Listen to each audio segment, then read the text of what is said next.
All right, good morning, everybody. Once again, we are back. And before we get started here, I'm just going to say something right off the bat because I don't want to hear the comments about why do you care about the money aspect of boxing? What do you care about what fighters make? What do you care about what promoters are paying fighters? Who cares about the money? Blah, blah, blah, blah. All I care about is the fights, and that's all you should care about. If you're one of those people, then leave the video now because I'm not going to deal with it. Money is part of the sport. Money is part of everything. Money makes the world go around, and money is the determining factor in just about everything that goes on in this world right now. And if you don't want to deal with the reality of that, then click the X right now and get the F out of here. I'm just telling you, I'm telling everyone that right now because I'm not going to go back and forth with, oh, why do you care about the money? Blah, blah, blah. Look, I don't want to deal with that today. That's just a waste of time. So let's get that out of the way first thing. Okay. Another thing is we're going in today. We're going to go in heavy and everything is going to be fact-based. This is going to be no opinion. This is a no opinion video. This is going to be a 99.9% fact-based video, and it's going to have about 1% opinion in it. But the crux of this video is going to be fact-based, and we're just going to speak the truth. This is going to be a truth bomb today.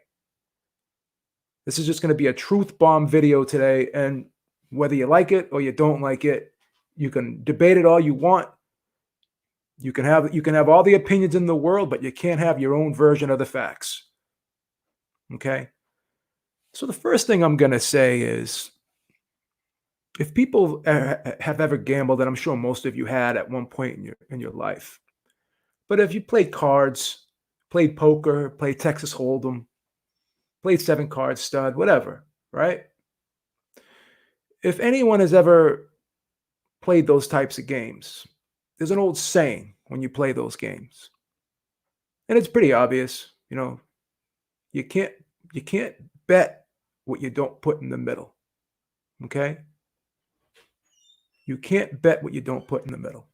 Because a lot of people tend to bet with money they don't have. Okay? And then when it comes time to pay off the debt, they don't have the money. Well, that's the thing. You can't bet what you don't put in the middle when you play cards. It's just a fact. And it's the same thing in boxing. It's the same thing in business. You cannot invest with money you don't have. Okay? And that's just the bottom line. That's just the bottom line. Now, people want to talk about how fights lose money, and they don't really understand how the business of boxing works. For the most part, unless a promoter is putting on the pay-per-view himself with his own pay-per-view company, like Bob Arum does have his own pay-per-view company, unless he's doing that himself and he's funding the pay-per-view himself primarily, then he's not generally going to lose money. Because what happens is the promoter gets the money from the network, okay? Gets money from the site fee, from the venue, okay? Gets money from ticket prices, gets money through advertisers and sponsors. So the promoter already has the money up front. And then he takes that money and determines what the guaranteed purses are going to be. Okay? That's what he does. So people want to talk about, oh yeah, Tyson Fury, Deontay Wilder lost all this money, blah, blah, blah, blah, blah, blah. There was supposedly they got $25 million each. That's not true, because the guarantee for each fighter was $5 million each. So Bob Arum was only obligated to pay them $10 million at the bare minimum if the event tanked, which it did not tank. It generated a lot of money. Okay, it generated a lot of money when you factor in it had a $17 million gate.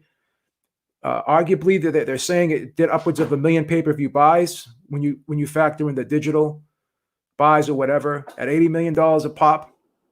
From a financial standpoint, the event did well. That's what people don't understand. They want to talk about 90,000 seat stadiums and $1 million pay-per-views over in the UK, but the fact of the matter is, the average ticket price in the UK for an event is 6 times less than it is in the United States. Okay, our pay-per-views are 4 to 5 times more expensive than the ones in the UK. So that's going to skew the numbers. Okay, and all you got to do is look at boxing history. Okay, look at boxing history. There's not been one UK event that is in the top 20 or even the top 30 or 40 or 50 highest grossing fights of all time. They're all American-based fights. It's just a fact. And this isn't a bash video on the UK. This is just factual. This is factual information. Okay? So we're starting to go down another rabbit hole, but I'm just trying to give examples of how the sport of boxing works. And it's not like I'm smarter than anyone. It's just how it works. It's just how it works. So when a promoter signs a deal with the network or a broadcasting platform, they're playing with house money. They're using their money. Bob Arum's paying fighters with ESPN's money. He's not going into his own pocket. Al Heyman's paying fighters with the Fox money and the Showtime money. That's how it works. Okay? Eddie Hearn's paying people with Sky money and DAZN money. Okay? So the promoter, a successful promoter, or a promoter like Bob Arum, or a promoter like Eddie Hearn, and technically Al Heyman is not a promoter, but he puts on shows from PBC. Those guys aren't losing money. Okay? You know who does lose money? The small-time promoter. The promoter who has to hustle and put the shows on and get the money himself. The guy that doesn't have the big network contract or the big distributing platform contract. Those are the guys that lose money. Bob Arum and friggin' Eddie Hearn and Al Heyman, they're not losing money. Okay? They're not losing money. The only way they lose money is if they put on an event, and if the only way they lose money, like Eddie Hearn's not, like he can't generate revenue, so these guys still have to pay a staff. Okay, so they can lose money that way, but they don't lose money generally on events. Okay, because they're smart enough to know how much of a guarantee they can give a fighter. Okay. Because they use all of those things I just spoke about, the money from the network, the advertisers, and what have you.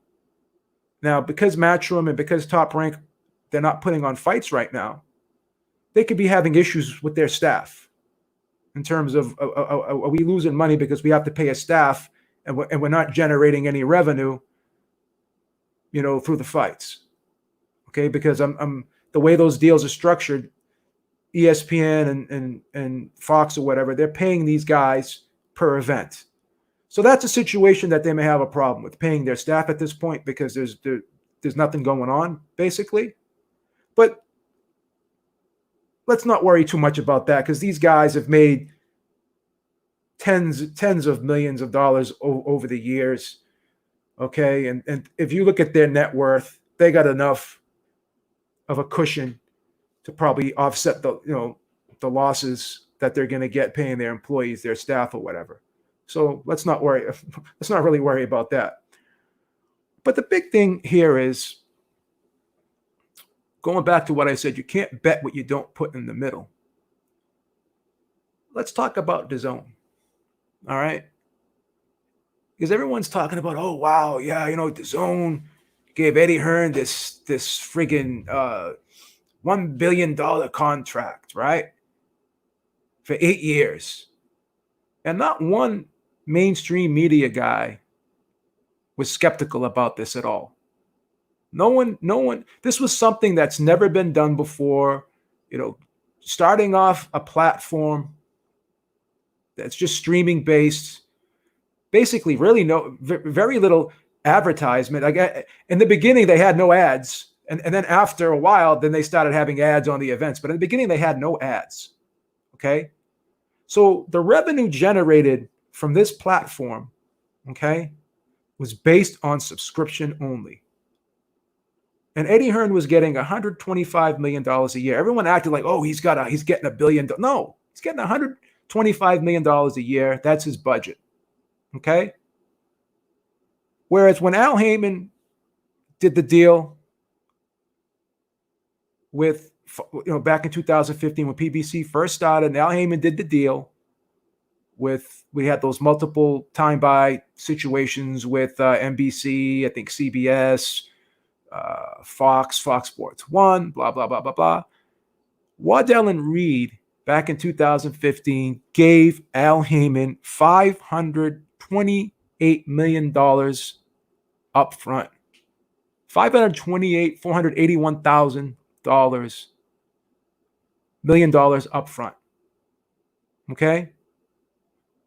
So $528 million up front. Okay? In one full swoop, that's the money he got. And he was able to do whatever he wanted with it. Okay? So he was playing with house money. Just like Eddie Hearn is playing with house money. But here's the difference between Al Heyman's source and Eddie Hearn's source. So Waddell and Reed's been around since 1937, okay? They've been around for over 80 years, okay? And they started being publicly traded on the stock market in 1998. And these guys are a finance company. They deal mostly with pensions, retirement funds, and stuff like that. So they sell financial instruments to people. It's primarily retirement based, okay? So all these geniuses that, like I said yesterday on the Ringside Reporter show, they were scouring the internet yesterday. Not yesterday, but I talked about this yesterday. All these guys were scouring the internet, okay? Day after day after day, trying to find negative stories about PBC, right? They were scouring, like all these people, I'm not going to mention names, but they were doing it. And all they could come up with was a Reddit post saying that, oh, Waddell and Reed lost $25 million in Q3. PBC's in trouble. Blah, blah, blah, blah, blah. How could PBC be in trouble? They already got the money, number one. Okay. And number two, they were using the money for time buys. Okay. So whatever happened, they were playing with house money, just like Eddie Hearn is playing with house money. But here's the difference. Here's the difference. The way that was done, Al Heyman's, his model was different than Eddie Hearn's model. Because again, he was on live broadcast television where there was advertisements. He's dealing with much bigger platforms. Okay. He had more than one platform to showcase fighters on. Okay. And he had more fighters, and none of these fighters had long-term deals. Okay. So they weren't guaranteed long-term money. Okay. So he could deal with these guys on a fight-to-fight basis. Okay. And once the money runs out, like I predicted, everyone was saying, well, what happens if this fails? I said, well, then he just moves on to maybe he cuts off some of the networks and he only keeps like a couple of them, and he just streamlines it, and he goes from there and gets an investment from only one or two of the networks. Okay, which he did, because now he's still dealing with Showtime, and he's still dealing with Fox. And again, Fox is a company that's not going anywhere. Showtime, we don't know what's going to happen with them with boxing, but Fox is a gigantic network, okay? They've been around for 33 years, and here's the difference between Fox and DAZN. You don't even have to have a cable box. You can have rabbit ears, and you're going to get Fox. So Fox is free TV. So everyone was saying, oh, I thought Heyman was going to bring boxing back to free TV. He did. And he's still doing it because Fox is free TV. Anyone that has a television set, all they got to do is turn the TV on and they have Fox. They don't have to subscribe to any cable package, everyone gets Fox in the United States of America. Okay? They don't have to have a cable box to have Fox. So boxing is still on free TV for PBC, and they get free advertisement. Because now, when Fox is doing football and they're doing any other sporting event and they're having their own sports shows on, they advertise the fights, just like they advertised Wilder Fury. And just like ESPN advertised Wilder Fury. DAZN has no advertising. Okay? They have no advertising. And if you're a DAZN fighter, you only have one place to go. If you're a PBC fighter, you can go to Fox, you can go to FS1, you can go to Showtime, you can be involved in cross promotions with ESPN. We've seen that happen, where PBC fighters have even been on ESPN. So you have more avenues to go down. Okay, you have the potential to be in front of more people, and you have an upside because you're getting a guarantee, and you're getting back-end money off of pay-per-view. And here's the thing. Fox is doing all of this with putting the money in the middle. DAZN did not. DAZN has very little advertising. Okay, they have very little sponsorships. They gambled without putting the money in the middle. They were banking on getting a certain amount of subscription base, and they didn't do that. Okay? So now this $1 billion deal for 8 years. Let's be realistic about it. Let's be realistic about it. It doesn't look like this 8-year deal with Eddie Hearn is gonna last. It just doesn't look like it. If this is a company, DAZN, that's been around for 5 years. They've already raised prices once. Eddie Hearn has already suggested that they should raise prices again. Okay? And they're already crying poor mouth right now. When have you ever seen PBC cry poor mouth? When have you ever seen anyone from any representative or anyone that works at PBC, when have you ever seen anyone say, oh, we're running out of money? Eddie Hearn is basically telling you that DAZN is running out of money. And he's using the excuse that fighters are getting overpaid, which is bullshit. No, DAZN did bad business because they put up money. They gambled without putting the money in the middle. They didn't have the chips to put in the middle of the table, and they gambled. Okay, and they gambled. They gambled with money they didn't have, and this is why they're in the situation they're in. And in stark contrast to what Bob Arum has done and what PBC has done, Bob Arum signs fighters to like 3 or 4 fight deals, okay? Gives them a guarantee, but it's a guarantee that he can pay according to the deal that he has with ESPN. All right. Al Heyman, generally all his fighters are on fight-to-fight deals. There's no long-term contracts. There's a long-term managerial contract, but there's no. But Al Heyman is not a promoter, so he doesn't sign these guys to multi-fight deals for the most part. You know, these fighters can sign deals with Fox or Showtime if they want. But again, these are not like, again, why would you sign Canelo Alvarez to a 3-year, 6-fight contract? A 3-year, 6-year contract when this guy is like 36, 37 years old and he's in the twilight of his career. And then you sign the guy to a fucking 3-year fight deal. And then you sign Canelo Alvarez to, I think his deal is like 5 or 6 years. Anything can happen in 5. And then you're guaranteeing these guys money for 3 years and for 5 or 6 years. And then you're paying Joshua $30 to $40 million a fight. You're paying Canelo $30 to $40 million a fight. And you're paying friggin' Golovkin $30 to $40 million a fight.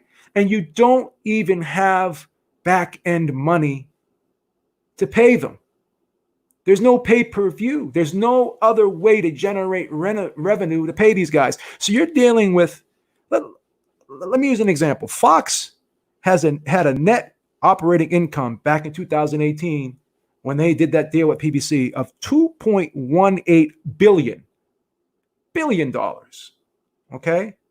And they're giving the deal they have with Al Heyman and PBC is $60 million a year. That's what Al Heyman has to play with. And then there's the Showtime deal, but I don't have the official numbers for the Showtime deal. So I don't know what that money is. But I know that Fox, who's been around for 33 years, on average, they've had a net operating income of $1.7 billion. So they have the money. Okay, a $60 million for Fox is a flash in the pan for them. Where DAZN, okay, has this deal with Eddie Hearn, giving him $125 million a year. So Joshua fights twice a year. You pay him, we're going to use conservative numbers. So $30 million and $30 million for each fight. That's $60 million you're going to pay Joshua. You're going to pay $60 million a year to Canelo. Then you're going to pay Triple G $40 million a year based on each of these guys fighting twice a year, okay, based on their deals that they have in place. So essentially, you're operating with $125 million and you're paying out 60, 60, and 40, okay?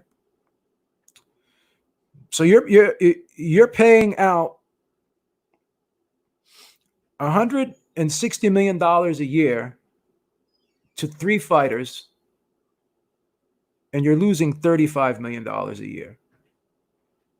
That's a net operating loss of $35 million. And this is without even factoring in what DAZN is paying these guys' opponents.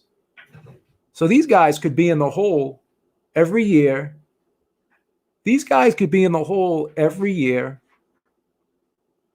upwards of 45 to 50 million. So these guys could be losing $50 million a year. But no one's really going in deep about this. But everyone was rooting for PBC to fail. And how could you root against a guy? How could you count the guy out who's been involved in 4 of the highest grossing events of all time? 4. And 6 out of the top 10 highest grossing events of all time. What has Eddie Hearn ever done? When has Eddie Hearn ever had an event? When has Eddie Hearn ever had an event that has even ever cracked the top 20?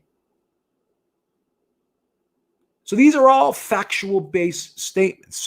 So Fox, like I said, has an average of $1.7 billion of net operating income. And they've committed $60 million of that to Al Heyman. So they're not going to run out of money. And plus they have all that advertising, okay? And they're doing, when it comes to boxing, they're using their own network to advertise the fights that they're broadcasting.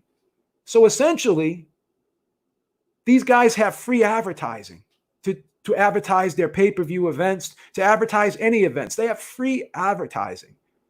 DAZN has virtually no advertising, okay? And they only have one revenue stream for the most part. The predominant revenue stream for DAZN is subscription-based. And DAZN's not Netflix. They just don't have the subscribers that they need to make money. And there's no way in hell they can continue going down this road. Just like even when I was critical of PBC, I was on the fence with PBC. I'm still rooting for DAZN. Don't get me wrong. Everyone's like, "Oh, PB, you hate." These are all factual statements. These are all factual statements. Okay? There's no way Fox is going to have a problem paying out $60 million for 4 years to PBC. Because they have a net operating income on average of $1.7 billion. And they have free advertising to do for the fights. So there's no way that they're going to have a problem with this deal.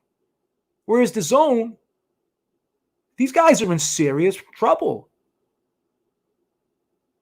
These guys are in serious trouble. So let's get back to the statement. Let's read some quotes from Eddie Hearn about overpaying fighters. And I'm going to tell you why that's a ridiculous statement. I'm going to tell you, you can't attribute bad business to overpaying the fighters. The reason why this is failing is DAZN got into a deal without thinking it through. And then they hired a guy, John Skipper, who already was a failure at ESPN. And again, has a serious drug problem. And again, this is not an insult, but this is an unstable guy. You don't put him in charge of a $1 billion deal. You don't put this guy who's already had a track record for failure in a situation like this. And JC, I love DAZN too. I love DAZN too.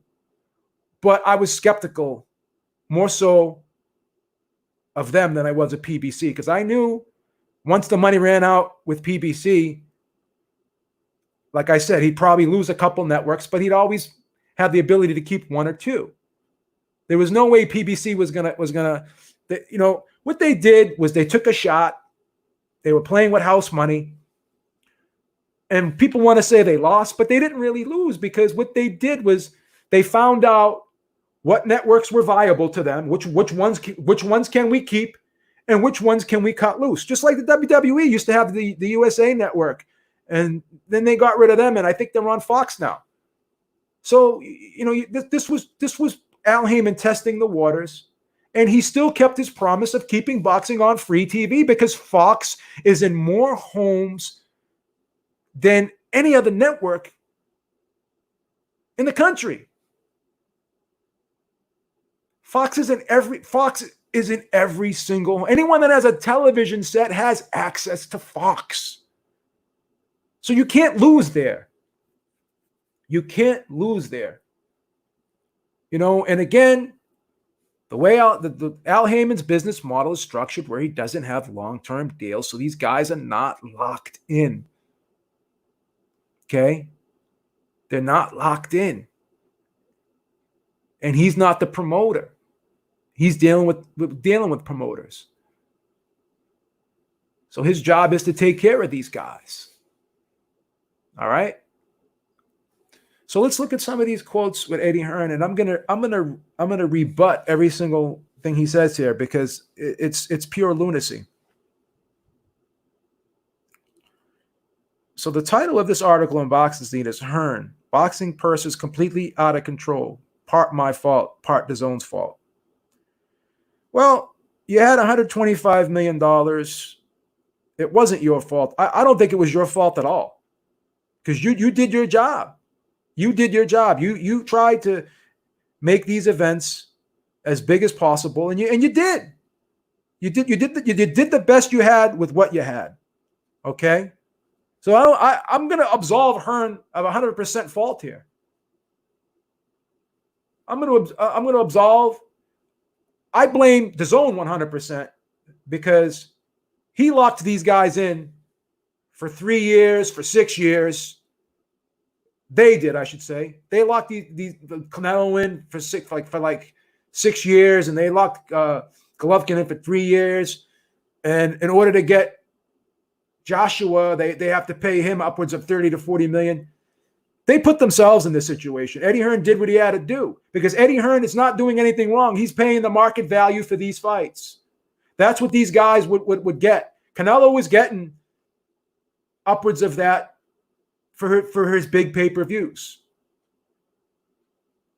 When he fought Golovkin those 2 times, when you factor in the pay-per-view revenue, he was getting like 35 to 40 million a fight. That was his market value. Golovkin was getting upwards of 20 million when he fought Canelo as well. So those guys were being paid their market value. But that was their market value at this time. Just like when you watch The Last Dance, okay? When Jerry Reinsdorf said, we didn't want to sign Pippen and Jordan, and we didn't want to sign Rodman to long-term deals. We knew they were worth what they were worth today, but we were looking to the future. We wanted to rebuild. We didn't want to think about what's going to happen next year. We wanted to think about what was going to happen 10 years down the road. And that's what the DAZN should have done. Because boxing's biggest problem is it tries to be something it's not. And by signing these guys to long-term deals, you're essentially doing a basketball deal, a baseball deal, an NFL deal. But those are team sports. If one guy doesn't pan out, you got another star to fall back on, because generally teams have 3 to 4 stars or whatever, right? So if one guy, falls by the wayside, you get someone else to lean on, right? It's a team sport. So you signed Canelo you signed Golovkin to a deal, okay? And you gave him his market value, what it is now, but his market value is not going to be that same market value 3 years down the road. So you should have been signing these guys to 2-fight deals on a year-to-year basis, based on what their market value is at that present time. So you're essentially saying that Golovkin in 3 years is still going to be worth $20 million a fight, when he's not going to be able to be fighting on the same level. A lot of people are saying he's done now. So you ended up paying these guys their market value, but what you did that was wrong was you projected their market value 3 to 6 years down the road, and you can't do that. You can't do that. What if Golovkin gets knocked out in his next 2 fights? Then what happens? Then what are you going to pay him? You're still going to owe him. You're still going to owe him like 3 or 4 more fights. What are you going to pay him then? You're gonna have to pay him a hefty price. Same thing with Canelo. What if he loses? I don't know what the deals are, based if they lost. I'm sure they're going to get less money, but they're still going to get substantial purses because they're locked into the deals. You're paying a 37-year-old guy, you're giving him a $100 million deal. And this is because you got John Skipper running the show. Who would ever do that? Who would ever do that? Who would ever do that? It's pure stupidity. It's pure stupidity. Now, when Showtime did it with Floyd, they had empirical data. They had data to base what Floyd Mayweather could generate. They knew if they did that Pacquiao fight, if they did that Canelo fight, if they did that McGregor fight, they knew they couldn't lose on those fights. Okay, they made a really good gamble. Okay, they made a conscious decision. They made a smart move because they had data. They had back-end revenue to fall back on. They had pay-per-view dollars. Like everyone was criticizing that deal. Oh, once again, Showtime's losing money. They should have never paid Floyd that money. But they knew that there was light at the end of the tunnel, because they said to themselves, all we got to do is do a Pacquiao fight, do a Canelo fight, and then we can come up with a McGregor fight, and boom. Boom. And the reason why that they were able to make their money back and then some was because they had pay-per-view revenue to offset everything. The DAZN does not have pay-per-view revenue. So again, people want to sit there and say that pay-per-view is going away. It's never going to go away, guys. Whether you like it or hate it, it's a necessary evil for these big fights to happen. And now you're seeing the effects of trying to put these big fights on without pay-per-view, because we're only like 1 or 2. We're only like 2 years in, not even just about 2 years in, and this model has already failed. It's already failed. You got the DAZN saying that we're looking for money. We ran out of money, and we need more. We need another revenue stream to help us out here. So the reality of the situation is pay-per-view is a necessary evil to pay to make these big fights happen and pay these fighters what they're worth. So the DAZN effed up because they paid these guys and they guaranteed these guys long-term money. They paid these guys their market value, but their market value was based on pay-per-view. Canelo's market value and Golovkin's market value was based on pay-per-view. That's how they were able to generate those purses. To sit there and think that you're going to generate those same purses without pay-per-view by having people pay a one flat month fee, and by doing that, you're going to generate the amount of revenue needed to pay these guys. It's just stupid. Listen, I've taken economics classes in school. By no means am I going to say I'm a financial wizard, but even an idiot like me could figure out that this wasn't going to work. And this is why people, oh, Beeb, you're a hater. But no, I love DAZN. As a consumer, I love getting these fights for short money. But now it's going to end up being short-lived because it's not sustainable. Everyone was saying PBC wasn't sustainable. That makes no sense to say that because, again, Fox, as long as you had one network that was willing to put up a substantial amount of money, you were going to win. All you had to do was streamline. How can DAZN streamline? There were only one entity. Al Heyman had NBC, CBS, Showtime, Spike, Fox Sports 1, Fox, and Showtime. He had seven avenues to show boxing in. So if he cuts 3 or 4 of them off, he still has 2 or 3 left. There was no way PBC was going to fail. What I said was they were going to adapt. They were going to restructure their model, which they did. And they're still giving you free fights. Because all of the big fights now are on Fox. And the super duper fights, yeah, they're charging you pay-per-view for. Of course they are. But again, they're still giving you a lot of other fights for free. Okay? It's a pay-per-view, again, I repeat, is a necessary evil. I'm sorry. So let me go back to this boxing scene article. So let's read some quotes here. He goes, so, well, I know that Bob Arum has made it quite clear publicly that his intention really is to bring purses down, Hearn said. I've never heard Arum say that. What Arum did say was these purses are just going to have to go down. He's not trying to bring them down. He goes, they're going to go down because there's no live gates. It's not him trying to bring them down.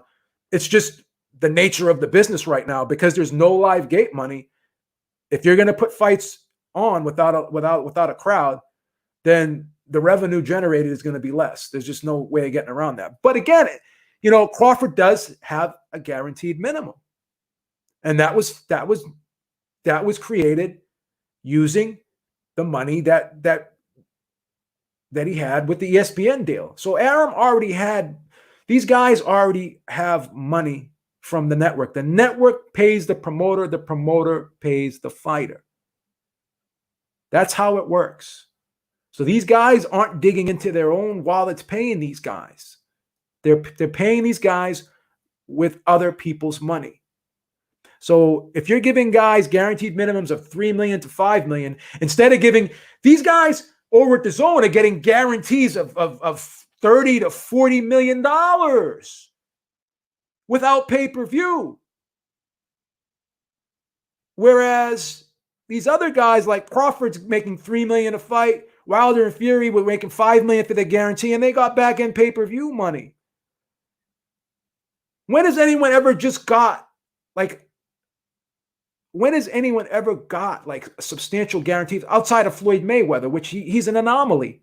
But again, CBS was the primary financer of that deal. And we all know how big CBS is. So you're dealing with multi-billion-dollar entities that have been around for 40 to 50 to 60 years. You're dealing with people that have been around. They're not going anywhere. DAZN's only been around since 2015. They were unstable. They weren't proven. ESPN's proven. Fox is proven. Even Waddell Reed, they've been around for over 80 years. They came into existence in 1937, and they're still around today. So they weren't going anywhere. And anyone who knows the stock market knows how things work. It's very volatile. So what about all the years that they were making money? And now, when you have these periods of time where the stock market goes down and it loses a lot of money, you got to factor in it all depends on how long you've been in there. So you've suffered the gains, and a lot of times those gains have been substantial, and more often than not, they're enough to sustain the losses. So you think Waddell Reed as a whole was in a hole, was losing money as a whole lifetime? You think they've lost money lifetime? There's no way. So he said, Eddie Hearn's wrong about that. He wasn't. Aaron is not consciously trying to bring purses down. He's basically paying fighters what he's able to pay them. So that's an incorrect statement. And then he was saying, I have to say purses have the business, they've gotten completely out of control. And listen, part of it's my fault, part of it's DAZN fault. They've had to come in, they've had to make some noise. Bob blamed me. The other day I was on the phone to him and he said, well, it's your fault anyway. And before you, it was Al, and but it's like, we don't want to stop paying fighters great money. They deserve it. Bravo to Bob. That's it. But we just need to make sure it's delivering value, not value for us, but value for customers. And our customers are our broadcasters. So, we've been in stage lately where you're signing a fighter. And if I'm signing a fighter to Matchroom Boxing USA or DAZN, you lure them in. Chris, don't you, with that first easy fight, oh, look at that money. Well, I've got to fight a top 15 guy. Great. Now, when you get to stage where it's opponents to be agreed, we've got to be in a situation where it's not unfair, but it's not ever going to come down to Matchroom, really. It's going to come down to the broadcasters. Basically what I said. It's basically what I said. So here's the thing. I'm going to read some more quotes, but let me kind of unpack that a little bit. Let me unpack that a little bit. So going back to what I said, these fighters are getting paid their market value based off of the revenue they generated from pay-per-view. So now if you're trying to pay them without pay-per-view the same amount of money that they were getting with pay-per-view, then that's just pure stupidity. That's like saying, okay, I got a restaurant and I'm paying guys $40 an hour to be my cooks. Okay? But now I'm gonna take my my dining room capacity that was 100. I'm gonna scale it down to 25, and I'm gonna expect to and I'm gonna expect to have that same revenue to pay these guys that I was paying them before. That's the equivalent. That's the equivalent of having a restaurant with 100 covers. Covers are seats. That's how we say it. So you had 100 covers. Now you scale it back to 25 covers, and now you expect to pay those guys. Be able to pay those guys the same without losing money.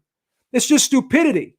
So to assume that you were going to pay these guys based off of subscriptions with no model to go off of, this was just let's try this and see if it works.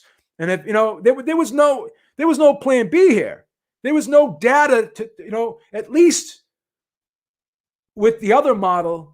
You could say, well, this guy sold this amount of pay-per-views. He did this amount at the live gate. So we know what this guy's generally been the revenue he's been able to generate with his fights. You don't know how much revenue is going to be generated when you cut out the pay-per-view, right? When you cut out the substantial advertisement base, a substantial sponsor base, you don't know what's going to be able to be generated based off of that. You're just guessing at that point. You're gambling. DAZN gambled. It was bad business. You're paying someone a market value without their market value, but you're cutting out a revenue stream which was able to determine their market value. So they weren't being overpaid. DAZN was mismanaging their business. DAZN was mismanaging their business. It was all about DAZN doing bad business. Because when you go back to 1990 and you look at Buster Douglas after he upset Mike Tyson and he fought Evander Holyfield, he got $25 million. And what did Evander Holyfield get? I think he got something like $12 or $15 million, right? He got something like 12 or $15 million, right? So then you look at guys like Tyson, who was making $30 million a fight back in 1996, right? And then in 1988, Mike Tyson got like $25 million to fight Michael Spinks. And Michael Spinks got like $15 million. And Sugar Ray Leonard back in 1987 got $13 million to fight Hagler, and Hagler got $20 million. So look at what these guys were able to generate 30 to 40 years ago. And then you factor in the cost of inflation. And you're going to really tell me that these guys are being overpaid? Really? Really? Look at the money. Look at the money that Lennox Lewis, Mike Tyson, Evander Holyfield. Lennox Lewis got $4 million back in 1996 to not fight, which would be the equivalent of $6.5 million today, right? So Lennox Lewis is getting more. He got more, a $6.5 million check. He got more than with Deontay Wilder. Listen to this now. This is some real shit. Listen to this. He got essentially $6.5 million. That's what it would be worth today to not fight. Okay, and Deontay Wilder and Tyson Fury were guaranteed $5 million apiece in their rematch. So he got more than each of them got to not fight than they did to fight. Now, of course, they got back end money, but I'm just saying their guarantees were $5 million apiece. So if you're able to pay a guy $6.5 million not to fight in 1996, which is almost 30 years ago, you're going to sit there and tell me that fighters today are being overpaid? No. The problem was this. The reason why it worked with PBC, because PBC had the stable and they were spreading it out. Everyone was getting a big piece of the pie. So people were making fun of Deontay Wilder. Why is Deontay Wilder only getting 3 million here, 4 million here, 5 million here, blah, blah, blah, blah, blah. Well, why is so-and-so only getting this? Why is so-and-so only getting that? Because you have to understand, would you rather have 3 or 4 guys get $30 million and everyone else get shit? Or would you rather everybody get $5 to $6 million or $4 to $5 to $6 million? They had to do it that way because they had such a large stable of fighters. So that was another smart move that Heyman made, where he spread the money around instead of giving it to 3 or 4 guys and locking them in for 3 to 6 years. All right, so let's look at some more. Let's look at some more quotes. So fighters aren't being overpaid today. When you look at what guys have made historically in the sport of boxing, you just look at it. Michael Carbajal and Humberto Gonzalez, right? They were junior flyweights. Okay, they were junior flyweights. Okay, they were the first. They made $1 million each. And I can't remember. That was in the 90s. Let me try to find the exact year. I forget what year that was. That was 1990 something. Let me find that year. But they were junior flyweights. They were 108 pounds. They got $1 million each. You name me one junior flyweight that's ever gotten $1 million in the last 20 years. Name me one. So this whole thing about fighters being overpaid today is utterly ridiculous. It's utterly ridiculous.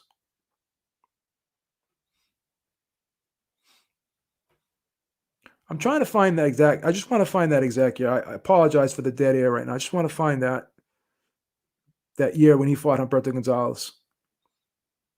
Because that was on, I think that was on ABC too. which is in front of a shitload of, what an audience that was.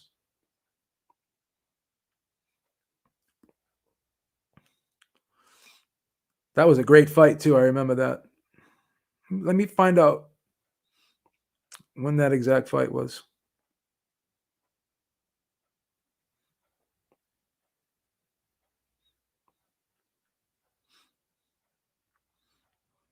Okay.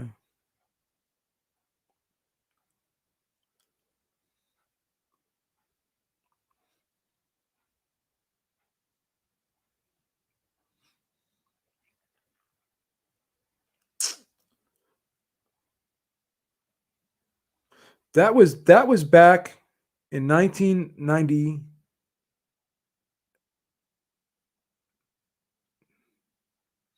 That was back in 1993. Actually, Michael Carbajal was a junior flyweight, and him and Humberto Gonzalez got $1 million each. Now, if fighters are being overpaid today, I challenge anyone to show me a junior flyweight in the last 20 years that's made $1 million.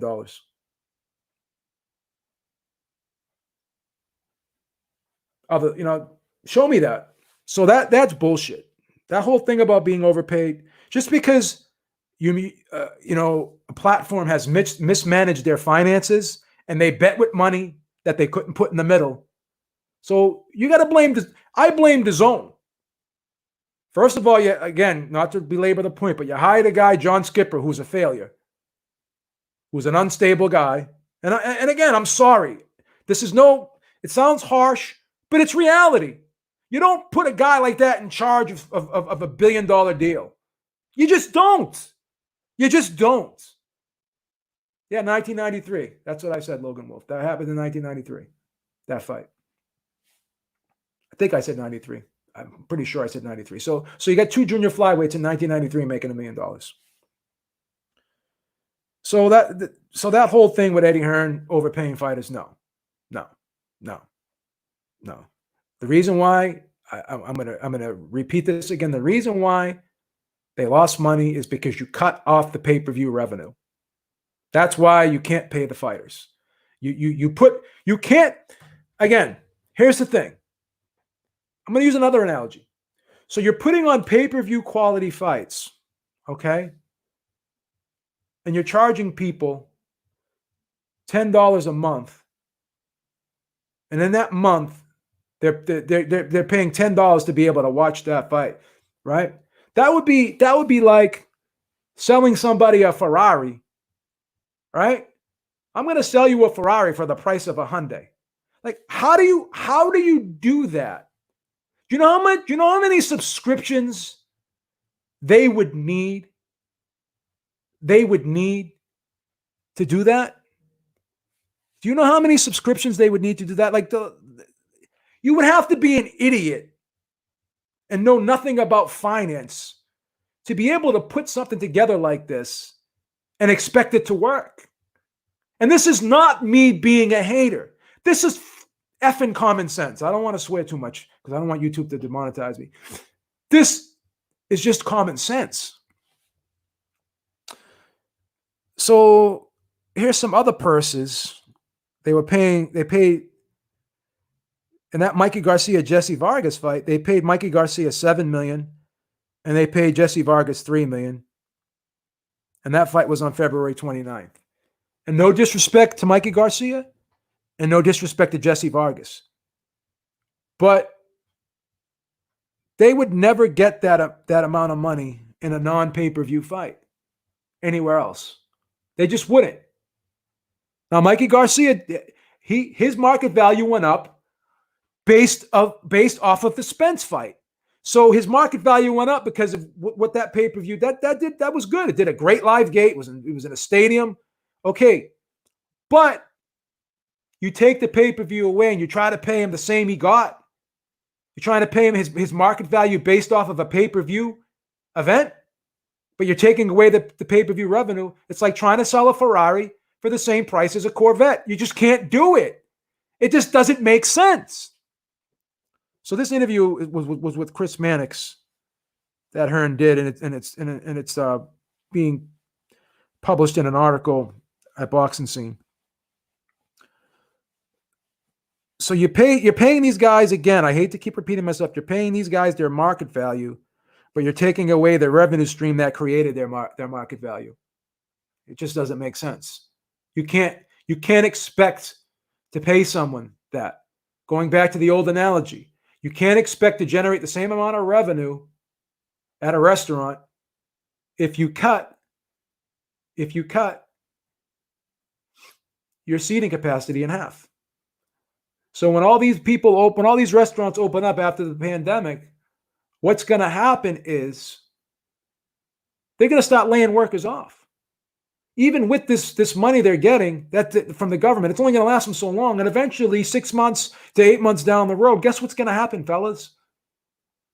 They're going to start laying guys off because they can't generate the same amount of revenue because for at least a year, they are not going to be allowed, or at least the vaccine is created and some therapeutics are created. These restaurants are not going to be able to go to full capacity, and they're going to start laying people off. This economy is going to take a horrible hit.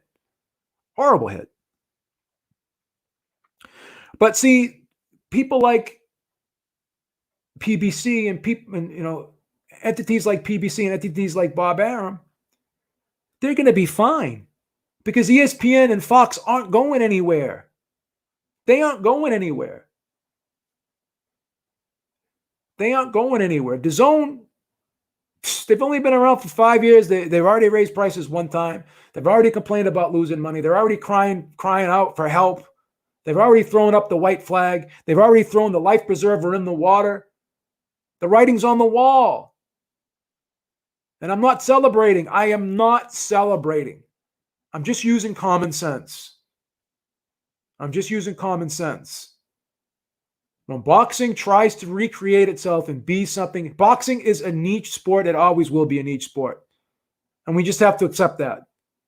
To try to run boxing like it's something else is stupid. It's just stupid. And that was the mistake that was made here. I repeat, you gambled with money that you couldn't put in the middle. You didn't have the chips. So now you're going bust. You're going all in on a hand.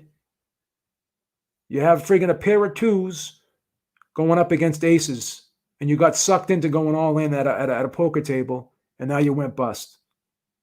And that's what happens. And I'm not celebrating. I'm just telling you that the facts. These are all factual statements. If you don't like it, then take it up with DAZN. Email DAZN, ask them why they did what they did.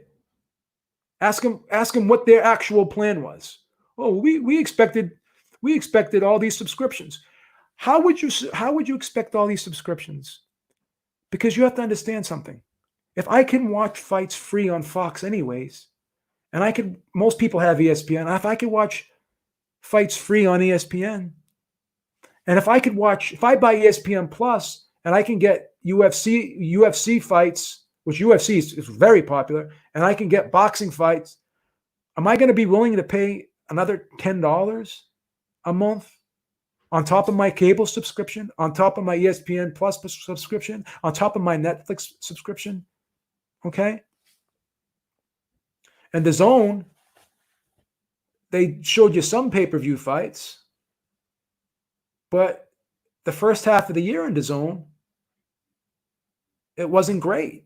They had a great second half of the year in 2019, but the first half wasn't great. So a lot of people, and that's the reason why people were dipping in and out. And that's why they had to change. See, again, that's the thing. Why is someone going to pay every month for a subscription if there's not something that they want to watch every month? So the whole model, I'm sorry. Even though I paid it, and I have no problem paying it because I'm a degenerate diehard boxing fan. I pay for two pigeons in the street fighting over a piece of bread. I bought Roy Jones versus Bobby Gunn. That's how much of a degenerate I am. But there's not many people like me. So in order for that model of DAZN to succeed, just like how pay-per-view succeeds. Pay-per-view succeeds when they're able to get the casual fan to buy. DAZN has done nothing to get the casual fan to buy. And that's why they failed. That's the big difference between DAZN and pay-per-view. And again, I'm not being a cheerleader for pay-per-view, but I'm just using common sense and basic economics. Pay-per-view was created for a reason. It's a necessary evil in the sport that will never, ever, ever go away. When you have pay-per-view, you're telling a fighter that your earning potential is limitless. It's totally on you what you can generate. It's totally on you what you can generate. So here's another quote. It said, if I was, Eddie Hearn says, so it says, if I was the broadcaster, as Heard explained, in this marketplace, in this environment, in this economy, I would be saying, I want great content. What have you got? And the supplier, the rights holder, will go back and say, the problem is I haven't got a gate, which is true. And you know my hands are tied because I only got this budget for the show and I can't afford a great opponent because and that's when you've got to make it happen somehow. But I'm almost on the side of the broadcaster here, Chris. Rather than have the promoter, or even though I'm a promoter, because I think this all the time, I think and listen, it might be a time where we all collectively try and shake up the world of boxing and get it right. And maybe there's some casualties along the way, I'm not talking about fighters, I'm talking about maybe promoters. But I think if we don't get the model right now, I think the best way to describe it is this is our greatest and ever chance to get boxing right. And we have to take this opportunity and we have to do it right. And that could come in terms of fights. That could come in terms of purses. That could come in terms of, contracts, broadcasters, schedules, so many different things. But the key to a great product in fight sports is the fight. And we just cannot afford anymore just to do this guy against that guy down here, And I've done it. I've done it loads of times on DAZN. Yeah, because you were cocky. You had $125 million and you thought you could do whatever you want with it. And you were wrong. Because that's how you bring a fighter into your stable. So we either have to accept that we may lose fighters or we may not sign any more new fighters, but we have to be fair. But we have to say you've got to give value and you've got to fight.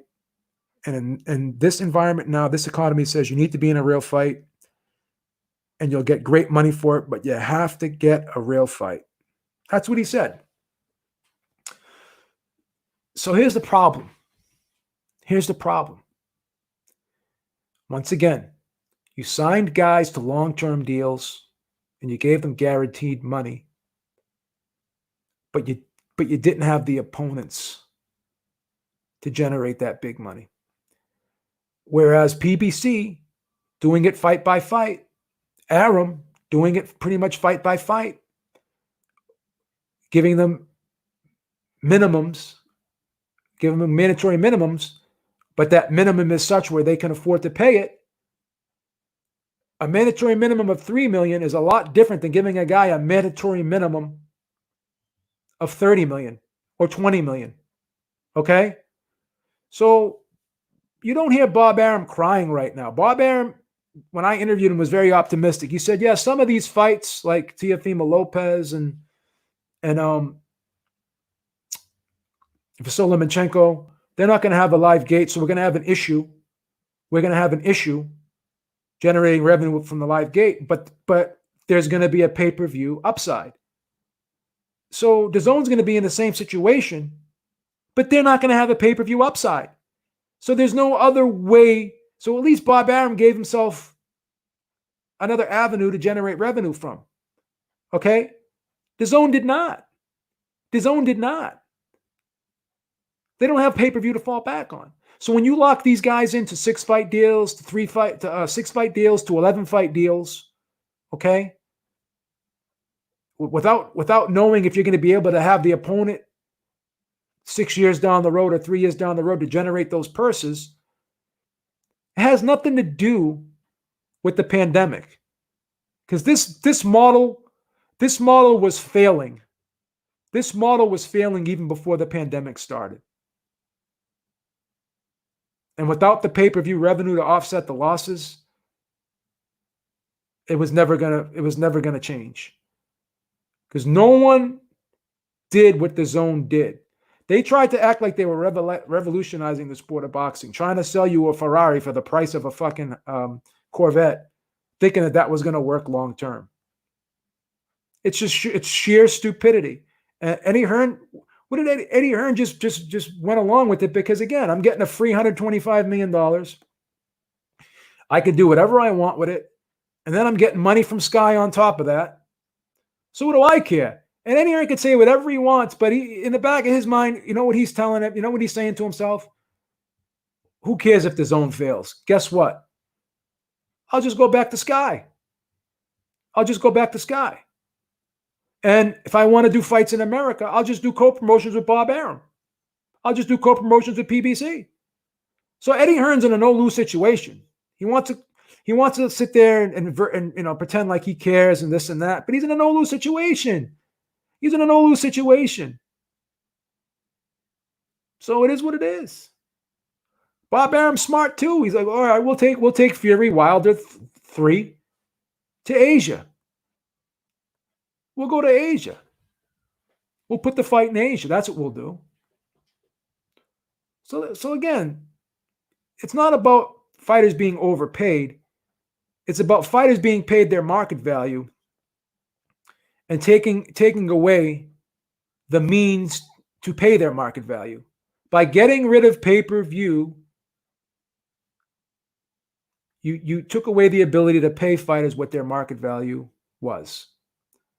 And by paying a guy his market value today and paying him that same market value 6 years down the road when he's not going to be the same fighter is stupid.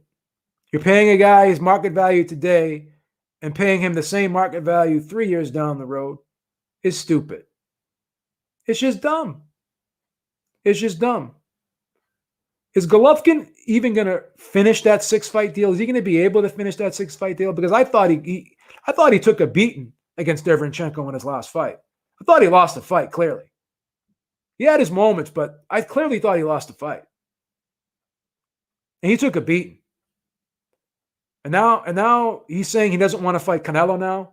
And then again, then you sign guys, and you sign guys with the intent of being able to make Joshua versus Wilder, and then you sign guys with the event with the intent, for Golovkin and Canelo 3 to happen, and you just couldn't get the fights done. You just couldn't get the fights done. So you made projections based off of nothing. Canelo was saying even before he signed the DAZN deal that he didn't want to fight Golovkin again. But you still signed him thinking that you were going to convince him to fight Golovkin. And now Canelo's telling you guys to go F yourselves. Right? Right? And then Joshua loses, and then the fight with Wilder can't get made. And then Wilder loses, and now the fight with Joshua can't get made. So guess what? Now you're going to have 3 fights between Wilder and Fury, and none of them are going to be on DAZN. And now what's going to be on DAZN is Joshua versus Pulev. Think about that. You're going to have Joshua versus Pulev. And you had 3 Wilder versus Fury fights, and they're all going to be on pay-per-view.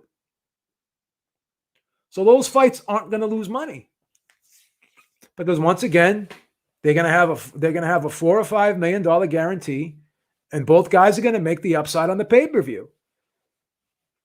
Instead of putting a fight on DAZN with no pay-per-view upside and trying to guarantee a guy $20 to $30 million, it's just stupid business. And then guaranteeing him that figure for 3 to 6 years. So that's why DAZN is failing. That's why DAZN is failing.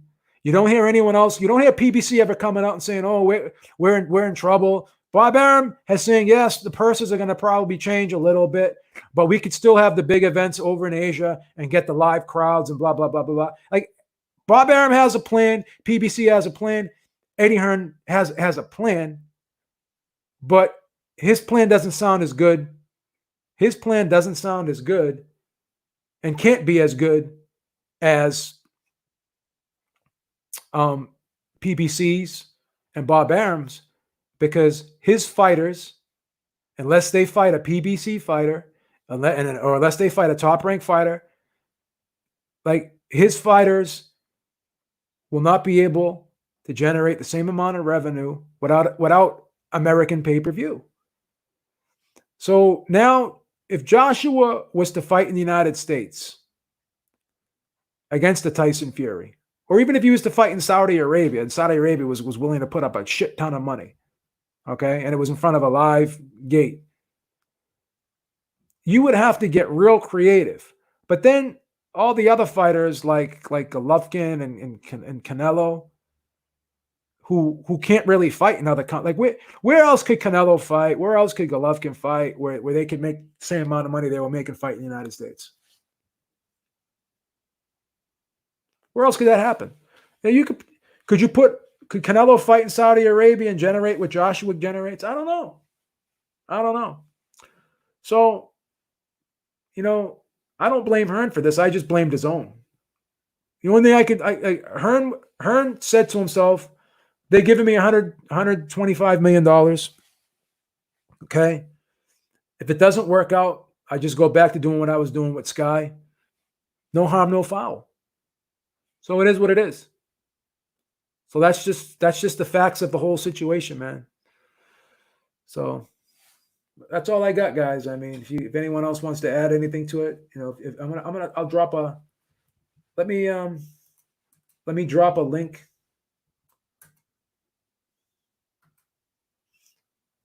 Oh, I was gonna drop a link in the drop a link in the chat, but something happened here. Hold on. Give me 1 second. Okay. I'll drop a link in the chat. If anyone wants to chime in with an opinion, if they want to challenge any of my points, they're welcome to do so.